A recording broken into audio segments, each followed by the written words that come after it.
O desejado de todas as nações. Capítulo 21. Betesda e o Sinédrio. Ora, em Jerusalém há, próximo à Porta das Ovelhas, um tanque chamado em hebreu Betesda, o qual tem 5 alpendres. Nestes jazia grande multidão de enfermos, cegos, mancos e ressecados, esperando o movimento das águas. Em certo tempo, as águas desse tanque eram agitadas e acreditava-se comumente que isso era o resultado de poder sobrenatural e que aquele que primeiro descesse a elas depois de haverem sido movidas, ficaria curado de qualquer enfermidade que tivesse. Centenas de sofredores afluíam ao local. Tão grande, porém, era a multidão quando a água era agitada, que todos se precipitavam para diante, atropelando homens, mulheres e crianças mais fracos que eles. Muitos não se podiam aproximar do tanque.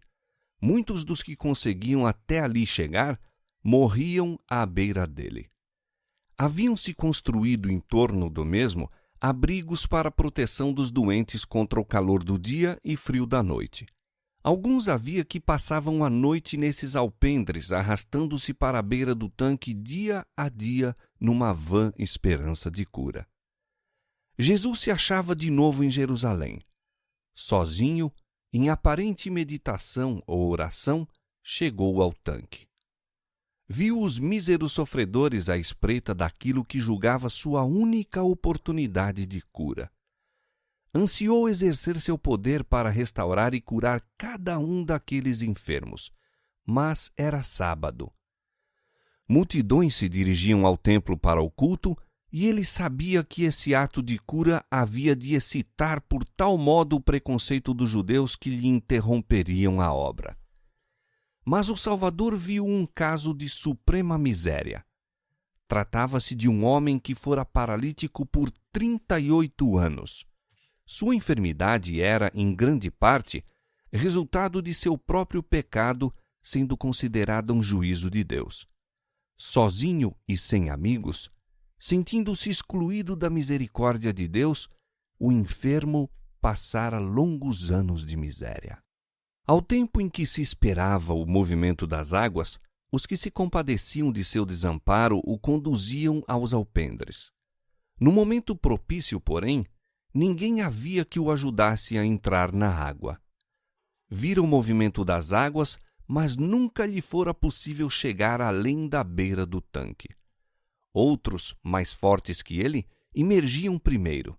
Não podia competir com a turba egoísta e pronta a apoderar-se da vantagem.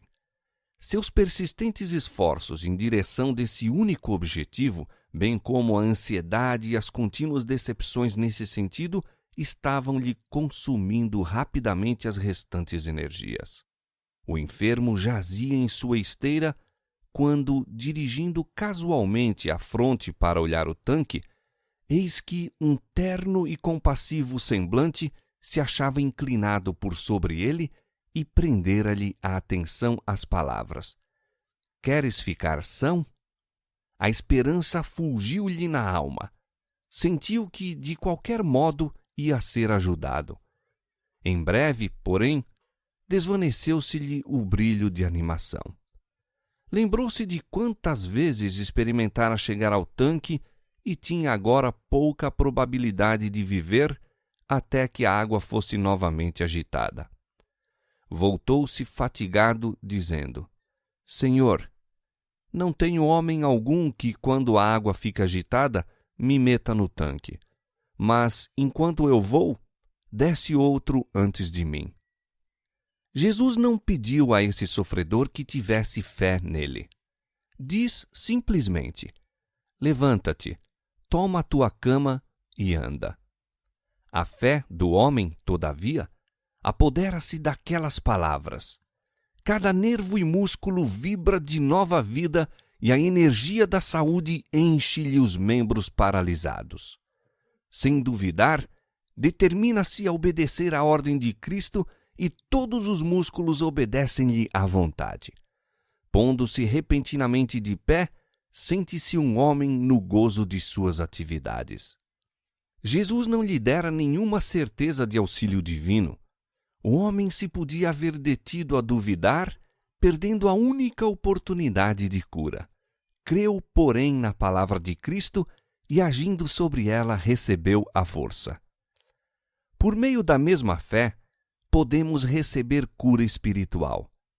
Fomos, pelo pecado, separados da vida de Deus. Temos a alma paralítica. Não somos, por nós mesmos, mais capazes de viver vida santa do que o era aquele homem de andar. Muitos há que compreendem a própria impotência e anseiam aquela vida espiritual que os porá em harmonia com Deus. Estão vãmente lutando por obtê-la. Em desespero, clamam: miserável homem que eu sou, quem me livrará do corpo dessa morte? Que essas almas acabrunhadas, lutadoras, olhem para cima. O Salvador inclina-se sobre a aquisição de seu sangue, dizendo com inexprimível ternura e piedade: queres ficar são? Pede-vos que vos levanteis com saúde e paz. Não espereis sentir que estáis são. Crede-lhe na palavra e será cumprida. Ponde a vontade do lado de Cristo. Desejai servi-lo e, agindo sobre sua palavra, recebereis força. Seja qual for a má prática, a dominante paixão que, devido à longa condescendência, acorrenta alma e corpo, Cristo é capaz de libertar e anseia fazê-lo. Comunica vida à alma morta em ofensas, porá em liberdade o cativo preso pela fraqueza, o infortúnio e as cadeias do pecado. O restabelecido paralítico curvou-se para apanhar seu leito, que era apenas uma esteira e um cobertor, e ao endireitar-se novamente com uma sensação de deleite, olhou em volta à procura de seu libertador. Mas Jesus desaparecera entre a multidão. O homem temeu não o reconhecer se o tornasse a encontrar. Ao ir apressado o seu caminho, com passo firme e desembaraçado, louvando a Deus e regozijando-se no vigor que acabara de obter, encontrou vários dos fariseus e contou-lhes imediatamente sua cura. Surpreendeu-se da frieza com que lhe ouviam a história. De sobrolho carregado, interromperam-no perguntando-lhe por que estava conduzindo o seu leito no sábado. Lembraram-se severamente que não era lícito conduzir fardos no dia do Senhor. Em sua alegria, o homem esquecera-se de que era sábado. Todavia, não sentiu nenhuma condenação por obedecer ao mandado de uma pessoa que tinha poder de Deus.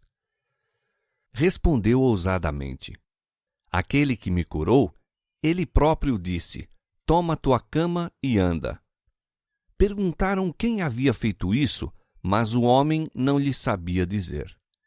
Esses principais bem sabiam que unicamente um se mostrara capaz de realizar esse milagre, mas queriam prova direta de que era Jesus, a fim de o poderem condenar como o violador do sábado.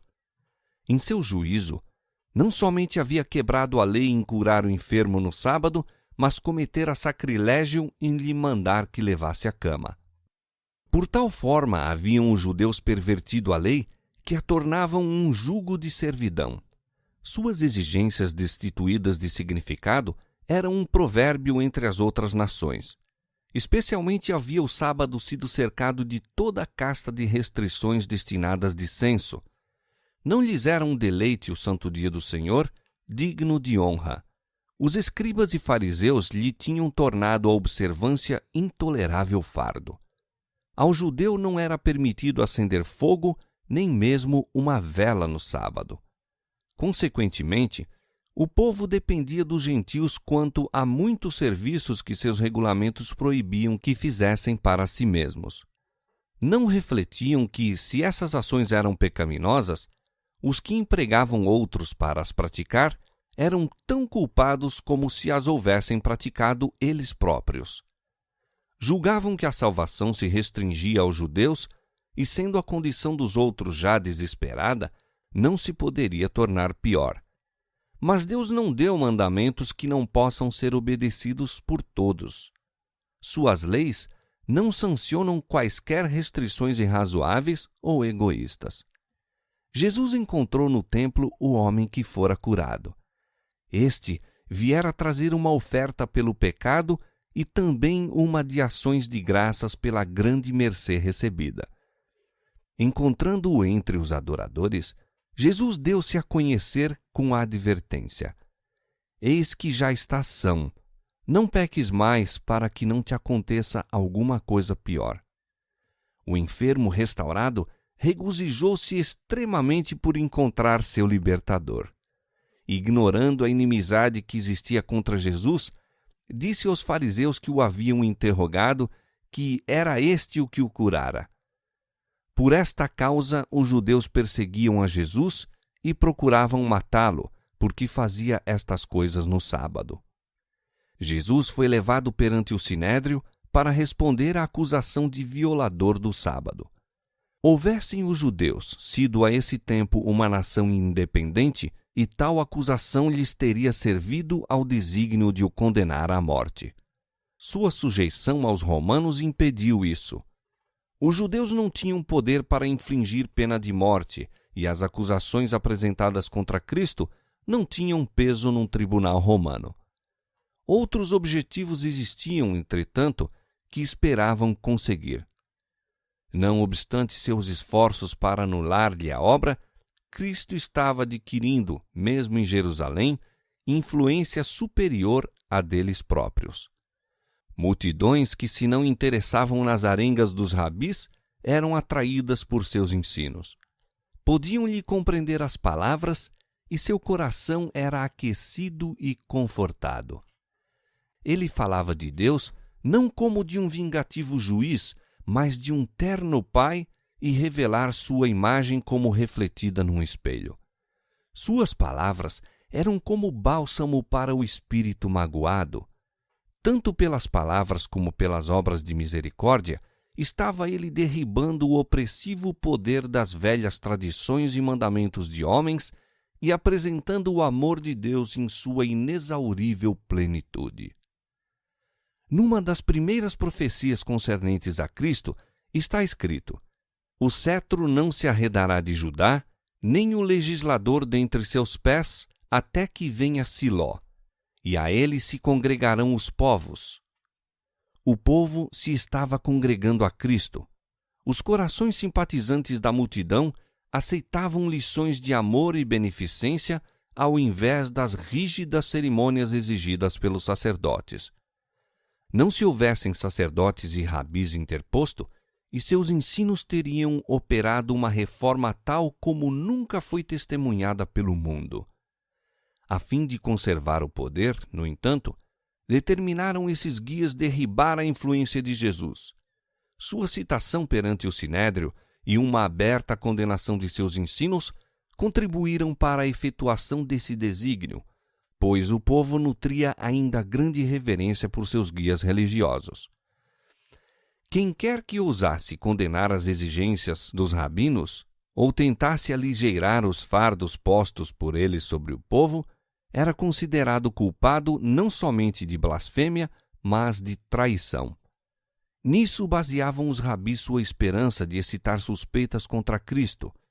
Representavam-no como procurando subverter os costumes estabelecidos, causando assim divisão entre o povo e preparando o caminho para a completa subjugação dos romanos. Mas os planos cuja execução esses rabis estavam elaborando tão zelosamente originaram-se em outro conselho que não o do Sinédrio.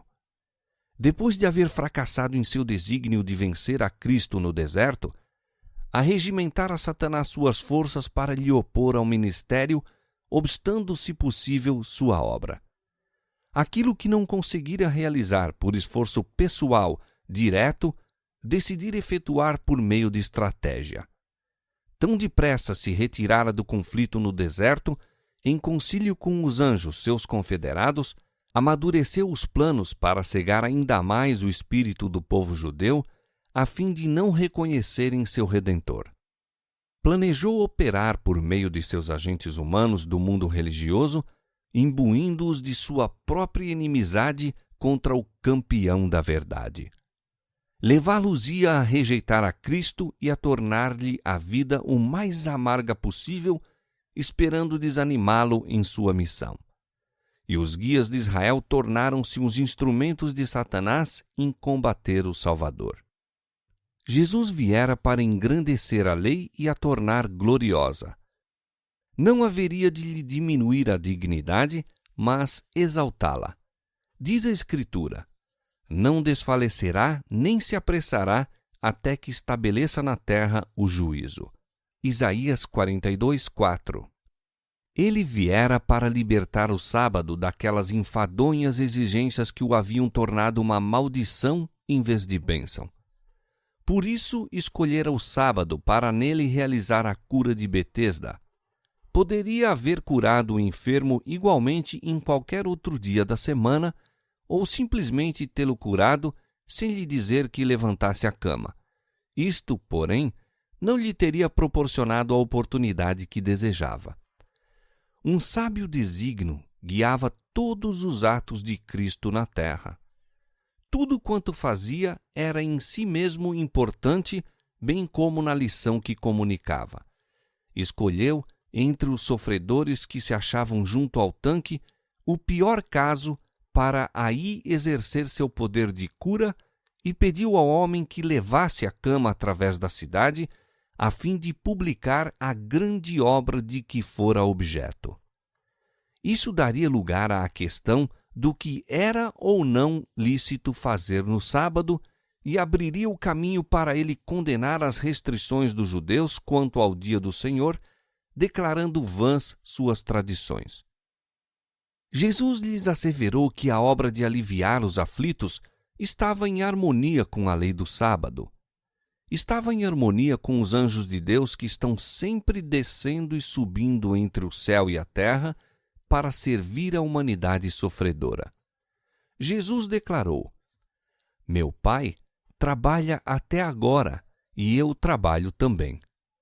Todos os dias são de Deus, para nele se levar ao cabo seus planos para com a raça humana. Fosse a interpretação dos judeus razoável, então o Senhor estaria em falta, visto ser seu trabalho que vivifica e mantém toda criatura vivente desde que lançou os fundamentos da terra. Então aquele que declarou boa a sua obra e instituiu o sábado para comemorar-lhe o acabamento, deveria pôr termo a seu labor e deter a incessante rotina do universo. Deveria Deus impedir o sol de cumprir sua missão no sábado, obstar seus fecundos raios de aquecer a terra e nutrir a vegetação? Deveriam os sistemas planetários quedar imóveis durante aquele santo dia? Ordenaria às fontes que se abstivessem de regar os campos e as florestas, mandaria as ondas do mar que detivessem seu incessante fluir e refluir? Deveriam o trigo e o milho deixar de crescer e o maturante cacho adiar seu belo colorido?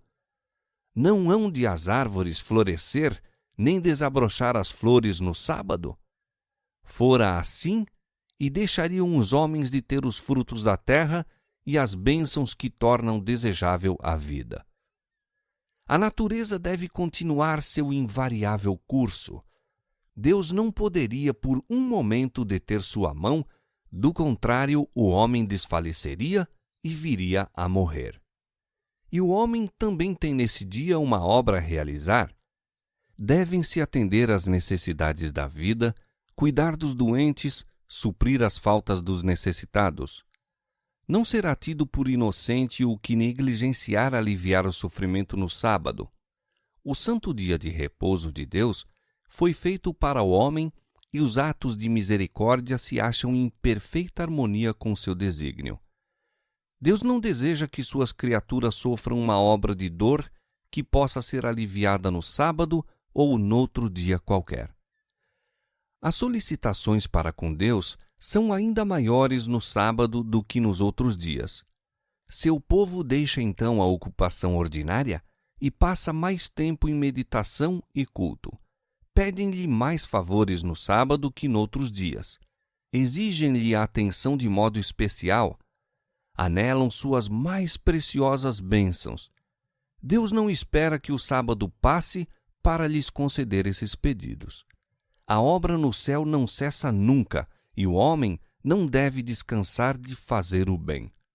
O sábado não se destina a ser um período de inútil inatividade. A lei proíbe trabalho secular no dia de repouso do Senhor. O labor que constitui o ganha-pão deve cessar. Nenhum trabalho que vise prazer ou proveitos mundanos é lícito nesse dia. Mas como Deus cessou seu labor de criar e repousou ao sábado e o abençoou, assim deve o homem deixar as ocupações da vida diária e devotar essas sagradas horas a um saudável repouso, ao culto e às boas obras. O ato de Cristo em curar o enfermo estava de perfeito acordo com a lei. Era uma obra que honrava o sábado. Jesus asseverou ter direitos iguais aos de Deus ao fazer uma obra da mesma maneira sagrada e do mesmo caráter daquela em que se empenhava o Pai no céu. Mas os fariseus ficaram ainda mais exasperados. Ele não somente quebrantara a lei, segundo seu modo de ver, mas dizendo que Deus era seu próprio Pai, declarara ser igual a Deus. Toda a nação judaica chamava a Deus seu Pai, de maneira que se não deveriam ter assim enfurecido se Cristo se colocara na mesma relação para com ele. Mas acusaram-no de blasfêmia, mostrando que compreendiam fazer ele essa reivindicação no mais alto sentido. Esses adversários de Cristo não tinham argumentos com que enfrentar as verdades que lhes fazia penetrar na consciência. Não podiam, senão, citar seus costumes e tradições, e estes pareciam fracos e nulos quando comparados com os argumentos que Jesus tirava da palavra de Deus e da vida natural. Houvessem os rabis experimentado qualquer desejo de receber a luz, e se teriam convencido de que Cristo dizia a verdade. Evitavam, porém, os pontos que apresentavam com referência ao sábado e procuraram incitar ódio contra ele por declarar ser igual a Deus. A fúria dos principais não conhecia limites. Não houvessem temido o povo, e os sacerdotes e rabis teriam morto a Jesus ali mesmo. Mas o sentimento popular em seu favor era forte. Muitos reconheciam em Cristo o amigo que lhes curara as moléstias e confortara as dores, e justificavam-no em curar o doente de Betesda. De modo que os guias se viram obrigados, de momento, a restringir seu ódio. Jesus repeliu a acusação de blasfêmia.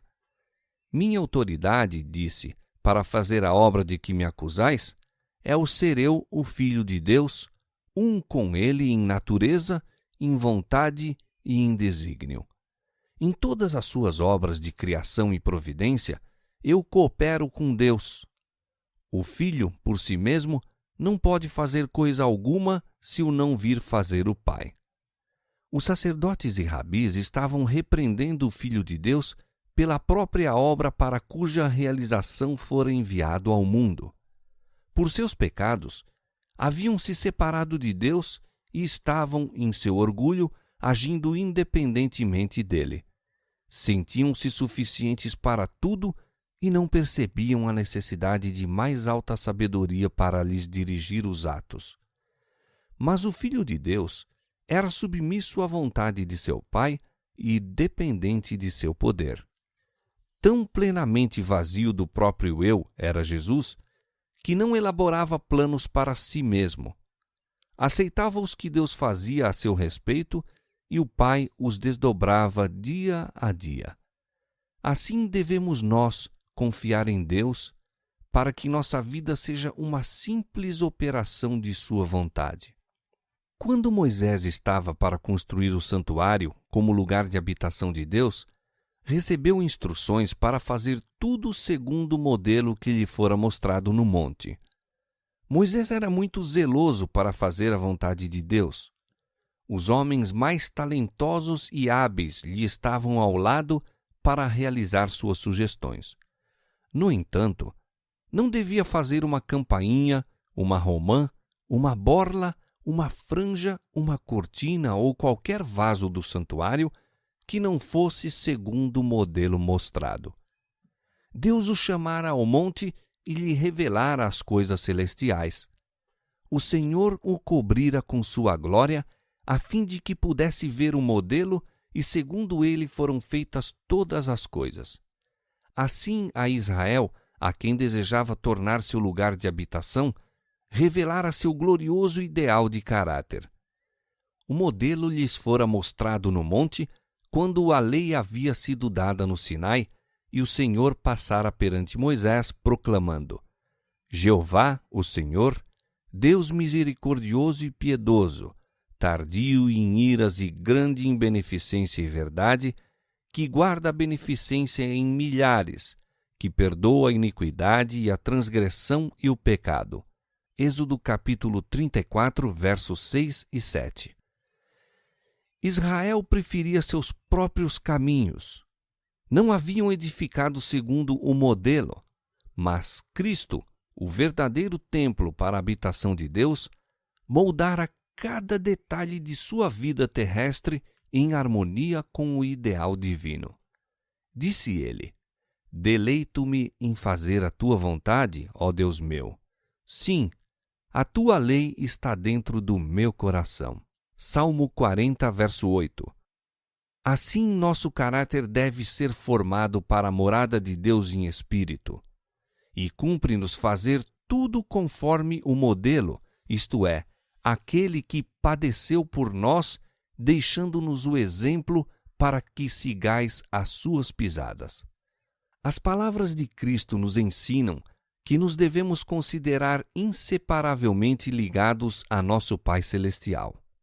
Seja qual for nossa posição, dependemos de Deus que enfeixe em suas mãos todos os destinos.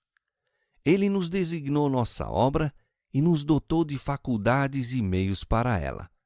Enquanto submetermos a vontade à sua e confiarmos em sua força e sabedoria, seremos guiados por caminhos seguros para realizar a parte que nos cabe em seu grande plano.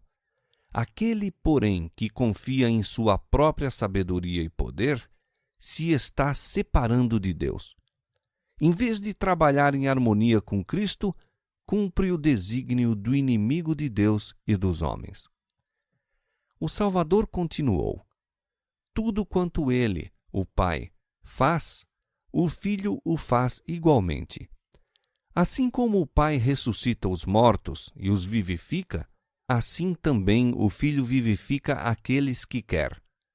Os saduceus afirmavam que não havia ressurreição do corpo, mas Jesus lhes dizia que uma das maiores obras de seu Pai é ressuscitar os mortos e que ele próprio possui poder de fazer a mesma obra. Vem a hora, e agora é, em que os mortos ouvirão a voz do Filho de Deus e os que a ouvirem viverão. Os fariseus acreditavam na ressurreição dos mortos. Cristo declara que, mesmo agora, o poder que dá vida aos mortos se encontra entre eles e eles hão de testemunhar-lhe a manifestação. É esse mesmo poder de ressuscitar que dá vida à alma morta em ofensas e pecados. Efésios 2, 1. Esse espírito de vida em Cristo Jesus, a virtude da sua ressurreição, liberta os homens da lei do pecado e da morte.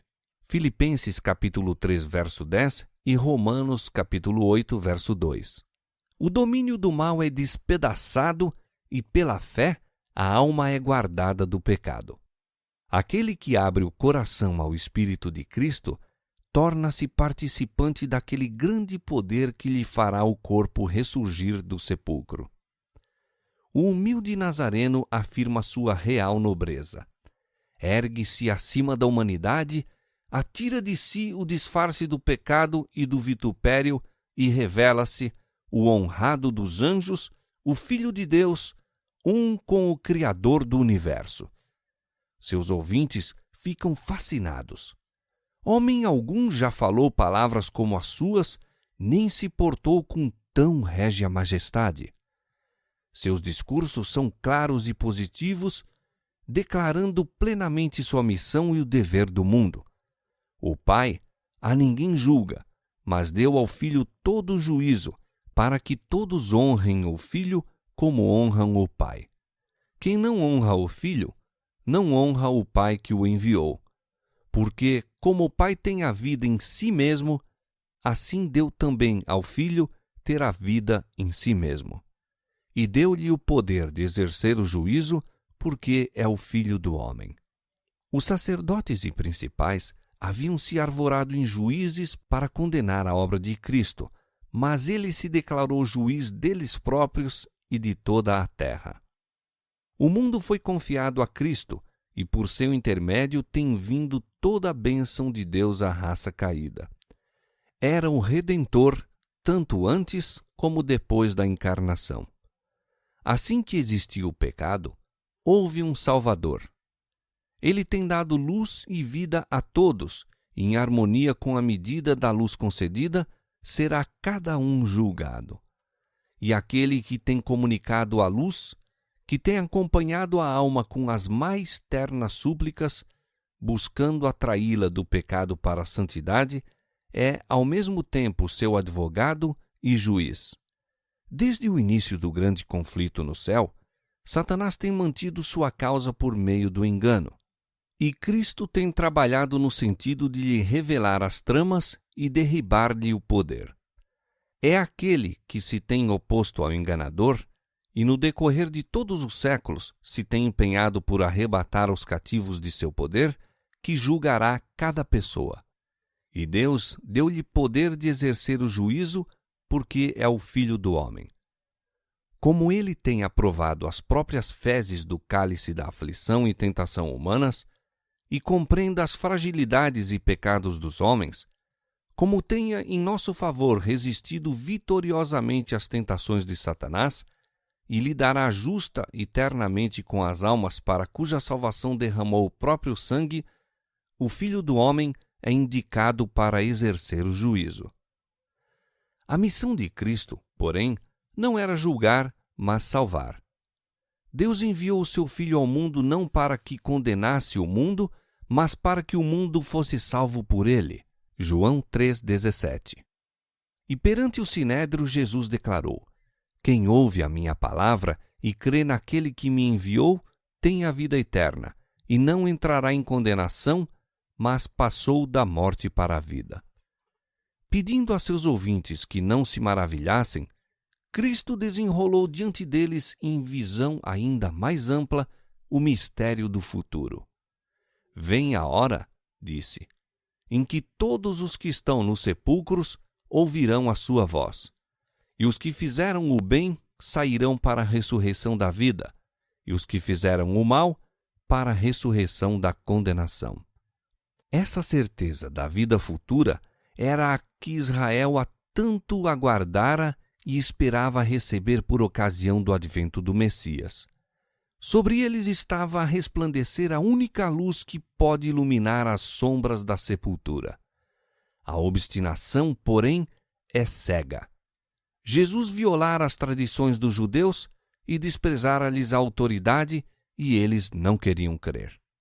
O tempo, o local, a ocasião, a intensidade dos sentimentos que animavam a assembleia, tudo se combinou para tornar mais impressivas as palavras de Jesus perante o Sinédrio.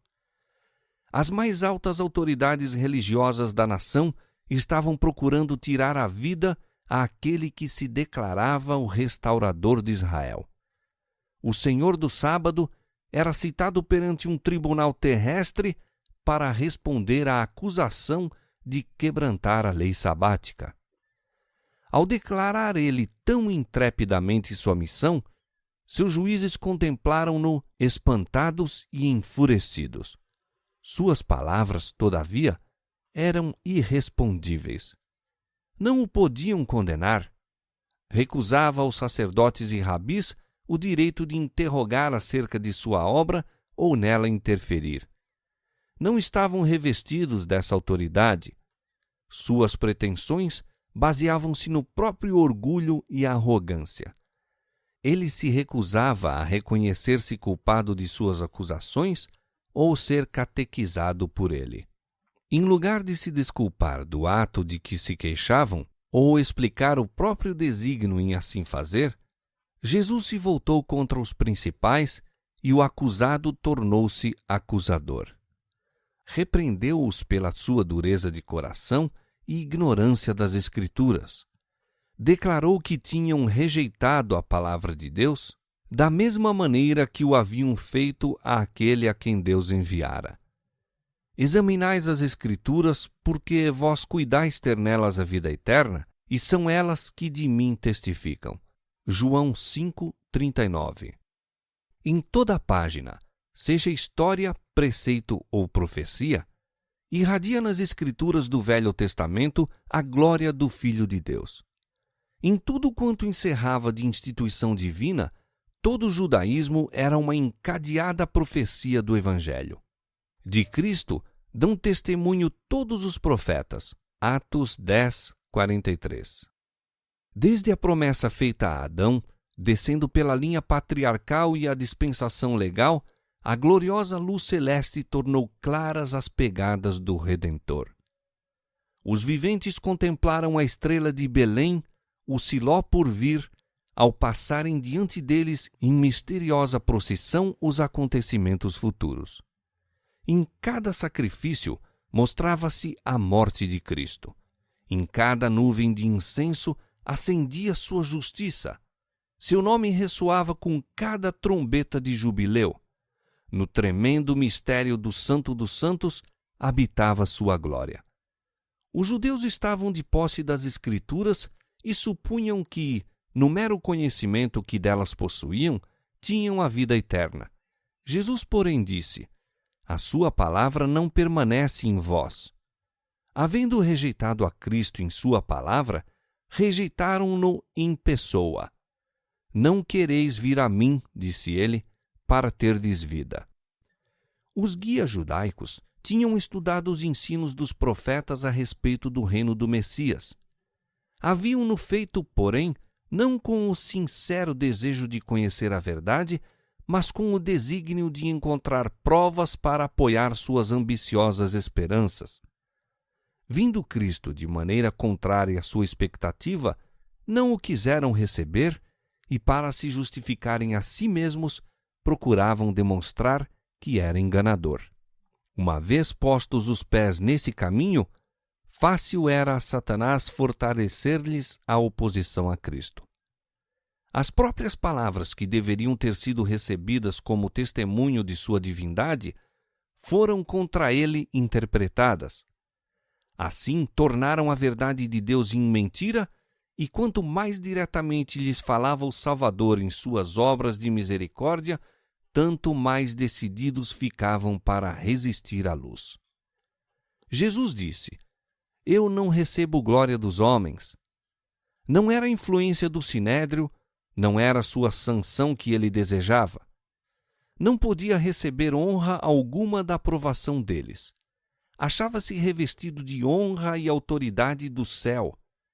Houvesse a ele desejado, e anjos lhe teriam vindo render homenagem. O Pai teria outra vez testificado de sua divindade, mas por amor deles próprios, por amor da nação que representavam, desejava que os guias judaicos lhe distinguissem o caráter e recebessem as bênçãos que lhes viera trazer. Eu vim em nome de meu Pai, e não me aceitais. Se outro vier em seu próprio nome, a esse aceitareis. Jesus veio pela autoridade de Deus, apresentando-lhe a imagem, cumprindo sua palavra e buscando-lhe a glória. Todavia, não foi aceito pelos guias de Israel. Mas quando outros viessem, assumindo o caráter de Cristo, embora movidos por sua própria vontade e buscando a própria glória, esses seriam recebidos. E por quê? Porque o que busca a própria glória fala ao desejo de exaltação própria nos outros. A tais estímulos corresponderiam os judeus. Receberiam o falso mestre porque lhes lisonjearia o orgulho pela sanção de suas acariciadas opiniões e tradições. Os ensinos de Cristo, porém, não tinham afinidades com suas ideias. Eram espirituais e exigiam o sacrifício do eu. Não o receberiam, portanto. Não estavam relacionados com Deus e sua voz, por intermédio de Cristo, era para eles a de um estranho. Não se repete o mesmo em nossos dias? Não há muitos, mesmo guias religiosos, que estão endurecendo o coração contra o Espírito Santo, tornando impossível a si mesmos o reconhecer a voz de Deus? Não estão rejeitando a palavra de Deus a fim de conservar as próprias tradições? Se vós cresceis em Moisés, disse Jesus, creríeis em mim, porque de mim escreveu ele. Mas se não credes nos seus escritos, como crereis nas minhas palavras? Fora Cristo que falara a Israel por meio de Moisés. Houvessem eles ouvido a voz divina que falara por intermédio de seu grande guia, e a teriam reconhecido nos ensinos de Cristo. Houvessem crido em Moisés, e teriam acreditado naquele de quem ele escrevera. Jesus sabia que os sacerdotes e rabis estavam decididos a tirar-lhe a vida. Todavia, expôs-lhes claramente sua unidade com o Pai e sua relação para com o mundo. Viram que a oposição que lhes moviam não tinha desculpa. Todavia, seu ódio assassino não se extinguiu. Dele se apoderou o temor ao testemunhar o convincente poder que lhe acompanhava o ministério, mas resistiram a seus apelos, encerrando-se em trevas. Fracassaram assinaladamente em derribar a autoridade de Jesus ou dele alienar o respeito e atenção do povo, do qual muitos ficaram convencidos por suas palavras.